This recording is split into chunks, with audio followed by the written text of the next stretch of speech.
Per 9è any consecutiu, el Club Nàutic de l'Escala ha estat reconegut amb una bandera blava per la qualitat de l'aigua i per fer una bona gestió ambiental. La bandera blava indica una feina ben feta, però això no és tot.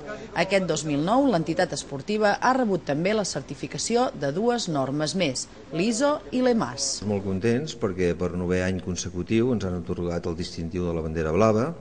A més, hem auditat la setmana passada les ISOs, la 9001 i la 14001, i ens hem reforçat amb les EMAs. Totes aquestes qüestions estan vinculades en preservar i en tenir el port en condicions de cara al medi ambient.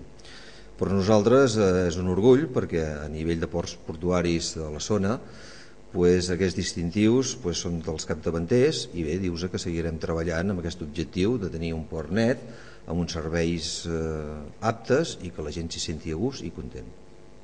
Pel que fa a la norma EMAS, és una de les més exigents quant a la qualitat i representa haver passat amb èxit unes auditories molt exhaustives. Només un 10% dels ports de Catalunya aconsegueixen el reconeixement. Els bons resultats no s'obtenen només per la gestió de la junta directiva i personal del club, sinó que és necessària la col·laboració de tots els socis, un fet que s'agraeix.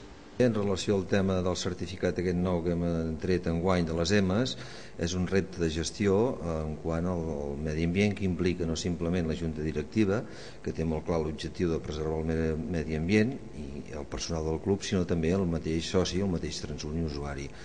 Els consums tant de servei d'aigua, d'electricitat, venen auditats cada any amb uns nivells d'exigències molt superiors a les ISOs.